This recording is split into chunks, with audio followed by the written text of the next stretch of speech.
Hey folks, how you doing? Welcome. Sorry, couple of minutes delay. Thanks for joining me here in the world of censored comedians, the world of deplatformed and cut off from the airwaves comedians. Yeah, like I said, I think in the last video, people like to pretend that Joe Rogan or Dave Chappelle have been deplatformed or canceled. It's like they're still on the biggest platforms in the world. I'm the one where all redacted videos on YouTube are now redacted. Literally, you go to Redacted Tonight on YouTube, you just see. In fact, I'll fucking pull it up and show it to you. By the way, we have Abby Martin on today. She'll be here in a few minutes. But in case you haven't looked at Redacted Tonight YouTube page, I'm going to show you what it looks like right now in pretty much every country in the world. Because I've heard of people sharing, checking it in other countries. There it is. There's Redact. There's 8 years. There's 8 years of my life's work right there. There's 8 years, 375 Redacted Tonight episodes, plus a whole bunch of Redacted VIP episodes. So over 500 episodes. There it is. There's our freedom, folks. There's our freedom of press right there in the new age of McCarthyism. That's all of Redacted Tonight videos banned around the globe, basically for being anti-war, anti-imperialism. Redacted Tonight has been redacted. That's correct. So, I'm building up patreon.com/Lee Camp. And, we live in a world of immense censorship that is increasing every day. And by the way, for those who don't know, I've already said I'm opposed to Russia's invasion of Ukraine. But I happen to understand that the U.S. also did everything we could to push them to this point. You can hate both. You can hate fucking Russia bombing and American economic war. You can hate all that shit at once. Yeah, you're allowed to do that. Can you believe it? Well, you're not allowed to do it on our airwaves. Sorry. You're allowed to do it out on the street. I can walk out on the street and say that stuff. I can't apparently do it on YouTube. This is on my, if you're watching this on YouTube, it's on my personal YouTube channel, the Moment of Clarity channel. Who knows how long that'll last. Moment of Clarity podcast has been deleted from Spotify without any warning. And the latest thing is they've been adding, hopefully they never fucking do it to me, but they've been adding Russian state-funded media or Russian-connected media, let's see, Russia state-affiliated media, to the Twitter accounts of people who worked at RT America, even though RT America is shut down. It's no more. It is shut down. And yet their Twitter continues to add the scarlet letter Russian state-affiliated media to people who worked there or have worked there. So here is, this is the Twitter account of Ed Schultz.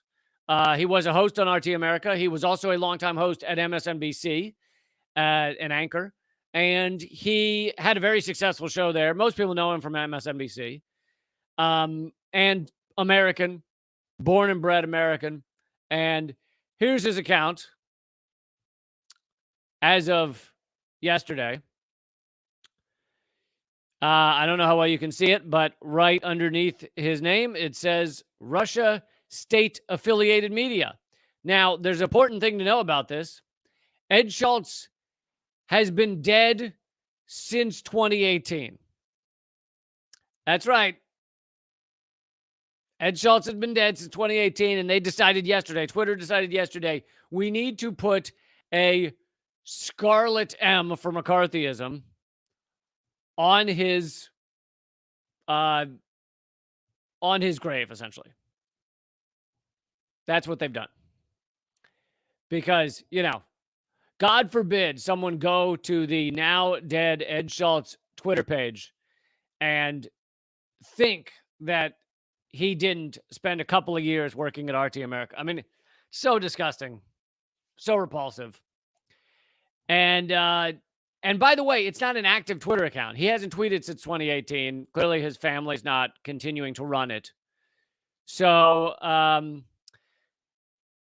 It's, you know, disgusting and McCarthyist, and that's where we are now.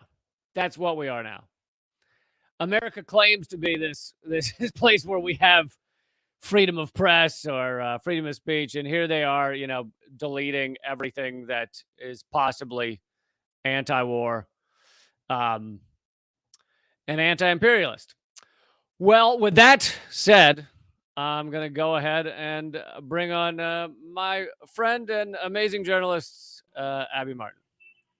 Hi. How Good you doing? times, huh? Good times, exciting times. Fun times. Not at all dark dystopian times. Very This is the cool first time stuff I've going on. that's the first time I've talked to you with the new blonde hair. I like it. Oh yeah, thank you. Thank you very much. I'm not in my legit studio. I'm upstairs. Hopefully it works out. And for those who don't know, you're the one that makes the awesome art behind you as well. I am. AbbyMartin.org, baby. Yeah. So, yeah, I was just showing them. I don't. Did you notice this? It just happened yesterday that they put Russian-affiliated state media on Ed Schultz's Twitter page, even though he's been dead since 2018. Fucking kidding me, man. Like they're adding the scarlet letter to like people that haven't been alive in years. I mean, it's. So are these bots doing it? Like at this point, it's like, what exactly is this? I can't picture it being bots because you would think that bots would look for people that work there recently. Right. That's just horrifying and disgusting on so many levels. It's just really sad. So, along with all of the redacted tonight, well, let me back up. So you had your show bringing this out on RT America, and 9-10 years ago, and you brought me on, and which I think is where RT America found me, and you brought Tyrell Ventura on, and I blame all of this on you. I mean, you basically you built RT America into a powerhouse, and it's mainly your fault. I mean, yeah, 2011. Look, RT America started in 2010. It was a really weird time that we were navigating through. Everyone was kind of lulled back to sleep with the Obama administration. It was strange, Lee, because none of us really understood why this Russian network was the only one out there legitimizing movements like Occupy Wall Street, giving Right. coverage to activist groups, uplifting voices that you would never see given the time of day on corporate media. So for me, back in the day, 2011, when I was at Occupy Oakland, it was a no-brainer to come on board RT and to use it as a vehicle and a platform to speak to millions of people and bring these issues to light. Yeah, it was. I mean, I know I've told this story before, but I think it's similar with a lot of people that I first saw a clip of your show and I was like, wait, you can't say this shit on American television.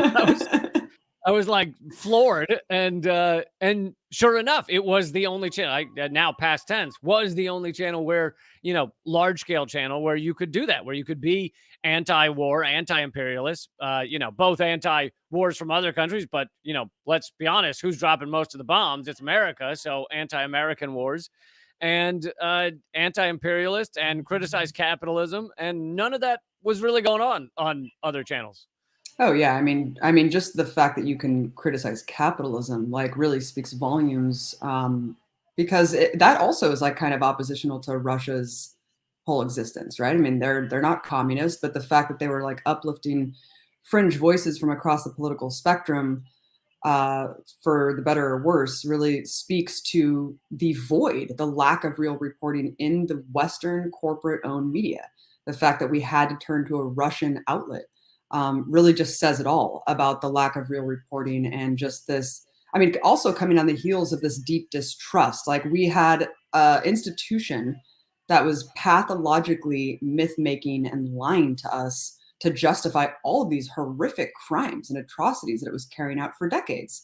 So Yeah. RT coming in like on the heels of like everyone just being agape at how the fuck we got into Iraq and like how the media played a huge role in that.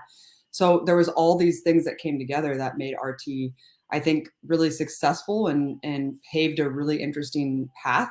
But then it also, as we know, was wildly overblown, and the effect and impact of Russian propaganda was so exaggerated to just absolve the Right. political failures of our own politicians.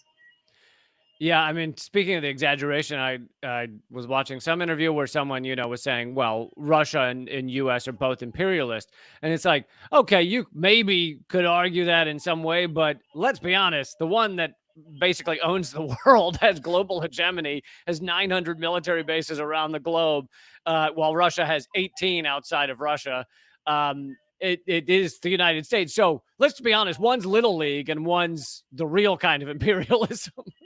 Like, all this has done is basically just justified the paranoid, delusional fantasies that have been peddled by the likes of Rachel Maddow for the last 7 years. Like, they were crying when Russia invaded Ukraine, not because they give a shit about dead kids or civilians being bombed, but just because they've finally been legitimized, Lee. Their hysterical Yeah. ravings about Putin for the last 7 years have finally paid off. Now they can just point to them. Everything is a deflection from the US, and everything absolves the US from its heinous atrocities that are committed in our name. So yeah, of course, they all love this. But yeah, when you're looking at, like, what is imperialism, you could argue that sure, Russia has its own interests. I mean, Putin's speech before he invaded Ukraine was like bizarre, and talking about, going back to the days of the Tsar and expanding, He he he what is somehow blamed it Ukraine? he somehow blamed it on Lenin.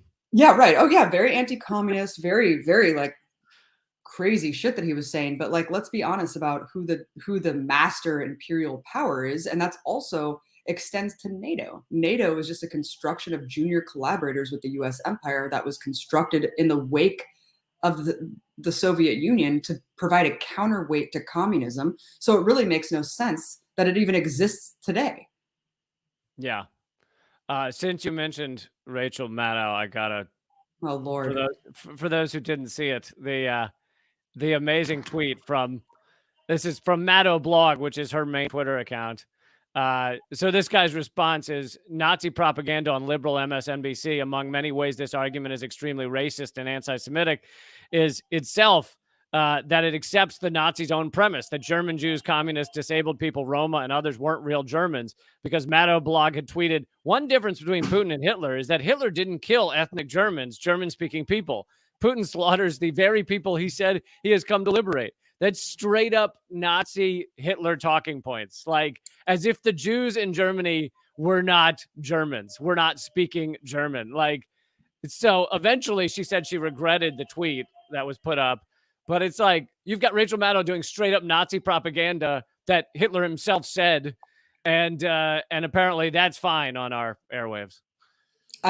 First of all, the fact that she tweeted that as if it was like some great insight from her guest is extremely troublesome. It's like, it's one thing for the guest to say that, and you're like, "Ooh, like, ooh, I'm gonna hope no one caught that." But then it's another thing to be like, "Oh my god, this is such a great point. Oh my god, Right. even Hitler didn't do this." It's like, what Right. the fuck are you talking about? You insane? Like, no, I Right. mean, let's just talk about this insanity with the double standard of, you have in this country everyone calling anyone who's right of center a Nazi and a fascist. I'm talking about, like, the liberal establishment, cheering on censorship. Let's purge all these unsavory viewpoints. Let's sanitize our reality, pretend that the basket of deplorables just doesn't even exist. All of this shit. Meanwhile, you have the Biden administration decrying Nazism, far right extremism. Oh my God, January 6th is the biggest affront on our democracy. And January 6th is a whole other tangent. The point is that everyone is talking about Nazism and the threat of far right extremism here at home, yet leaping to send javelin missiles to neo-Nazis in Ukraine. And sure, Putin is fucking, like, all of his rhetoric about denazification, I think that we can all agree that that's bullshit. But that does not take away from the actual presence of neo-Nazis. Yeah. Like, and that is not, you're not overblowing the situation. We're not like, look, I do think that the situation is being exaggerated in terms of the Nazi presence and the influence in the country. But at the same time, you have to ask yourself, why is it nearly impossible for mainstream media outlets to not glorify Nazis? Why is it that every day they can't Yeah. help themselves? PBS did that interview with the mayor of one of the towns, glorifying him and everything. And then behind, they blurred out the painting, the portrait that he had of a well-known Nazi collaborator. they had to blur it out because they knew if someone saw it, I mean, people knew what it was, so they were able to point it out. But if people saw it, they'd be like, well, that's a Nazi behind him in a painting, a portrait. So Yeah, they and blurred even it out. even that neo-Nazi mayor, he was elected as an open neo-Nazi. He was a mayor of a town. Yeah. It's like, you know, Yeah. this fucking why are you how what journalistic malpractice is this? It's like you can't blame the fog of war on this. Like you are picking out this guy and doing an interview with him, and he's telling you he wants to kill all the Russian cockroaches with a Right. picture of a famous Nazi in the background. Like, Right. what is going on? Yeah. I mean, it's totally fucking insane. And I was wondering, like, so you view this as, same way I do, as it's essentially a proxy war with the Ukrainian people as cannon fodder right now, because the U.S. government and the U.S. military complex don't want this to end. If you wanted it to end, you'd sit down at peace talks and not leave the room till it was over. If you wanted to keep going, you start arming people in the streets and sending missiles. Yeah, I mean, we look, what Putin is doing is horrific. Obviously, that doesn't need to be like be labored here. I think everyone who's an audience of yours and mine, Lee, are abhorred by war. We hate war. We are very morally consistent with our values and everything that we, analyze in our reporting. And so, of course, that doesn't need to be really exhausted here. The problem is that it's much more difficult to look at our role. How did we get here? How are we escalating the situation? It's very easy, of course, to Yeah. join the condemnation against Putin. That's easy, and of course we can do that. But the problem is we can do very little as American citizens about what Russia is doing. And the fact that this violence has been ongoing since the US backed coup in 2014 really does speak to the manufactured nature of the outrage, how just overnight the world decides to suffocate Russia, to collectively punish tens of millions of people living in Russia for the actions of their government.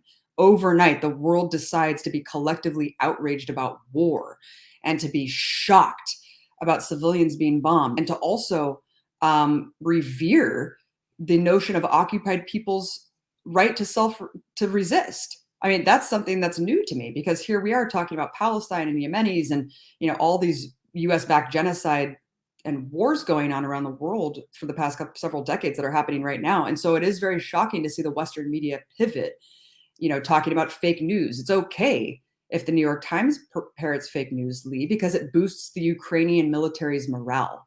Like that's where we're at. This is how cartoonish this is. Or what about the binary of good and evil?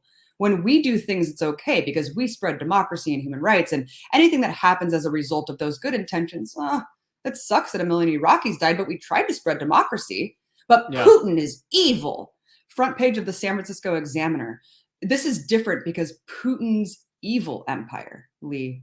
That there's a malicious, this arch nemesis, like a Marvel movie that we're living in, where everything is reduced to basically emotionally pandering instead of fact-based reporting. So, yes, to your point, we could talk about NATO expansion all day, how basically the stage was set for this.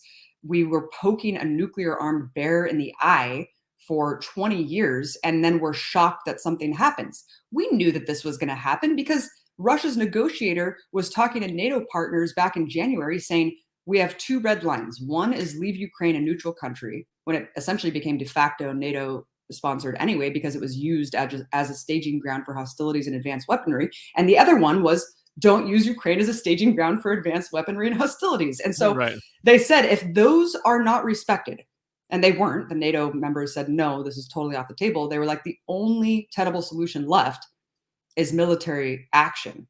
So that was a huge risk that the United States and all of its collaborators took to just think that they were bluffing. Like that fucking sucks that Yeah. you guys didn't take this guy's threat seriously and act accordingly. And yes, of course we could end this today. If the United States was pursuing a path to peace, none of this would have happened in the first place. But instead, we want to bog Russia down for as long as possible, and we want to use as many Ukrainians as we can for cannon fodder because that's how cynical and disgusting the US's role is in this, Lee. Nearly $1 billion of weapons sent so far. And this is going to be a staging ground for God knows how long of the most extreme fanatics around the world to go and learn how to use these weapons and to go train how to kill people. Yeah. Yeah. And it was even before this started. The Nazis in Ukraine were being shipped around the world as teachers, basically.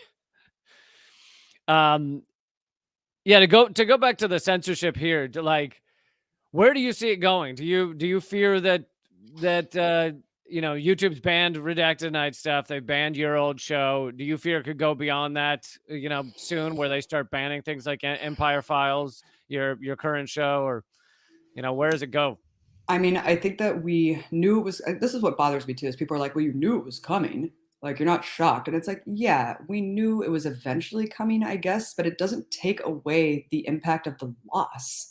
Like, Right. YouTube was our main vehicle for sharing this information. You and I are extremely passionate about the truth. We want people to get the information. That was our whole life's blood, sweat, and tears for as long as we were putting together these shows, Lee. And Yeah. that was the main driver for sharing the content, for reaching out to people. So, yeah, it is a huge fucking loss. No matter how many years long of a campaign this was to crack down, inevitably, we knew that they were clamoring to eventually shut down RT from the airwaves, but we didn't know when it was going to happen. And of course, this gave them the perfect opportunity.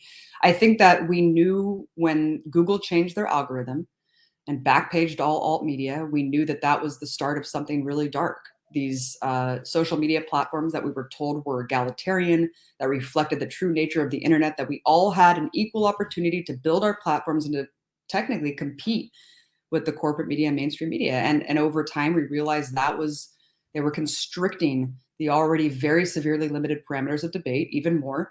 And so those networks became obsolete. RT America was a thorn in its side. You know, they wanted to go on this crusade against fake news, use RT as this battering ram to pretend like it had this huge amount of power and was undermining our democracy. And really, all it did was just expose the media for its horrific failures, journalistic malpractice, lies. So, anyway, yes, I Yeah. think that we're going to continue to go down a very, very dark road, everything being labeled with the sinister label of Russian media propaganda, Russian media affiliate. We already saw in the wake of the Venezuela coup, the assassination of General Soleimani, anyone who like defends Iran or Venezuela, like those people are purged already. It's all under the banner of And, fighting fake news and and state you media propaganda, and it's completely selective. and your show used to be on Telestore until U.S. sanctions stopped that one. Exactly. Your movie about Gaza was suppressed in many ways on YouTube, correct? Yeah, no, absolutely. And that's the problem with this. You asked if I think that this could come, the hammer can come down on us, even though we're now independent. Absolutely. Because this is a hysterical war drive that will not stop until all of us are gone.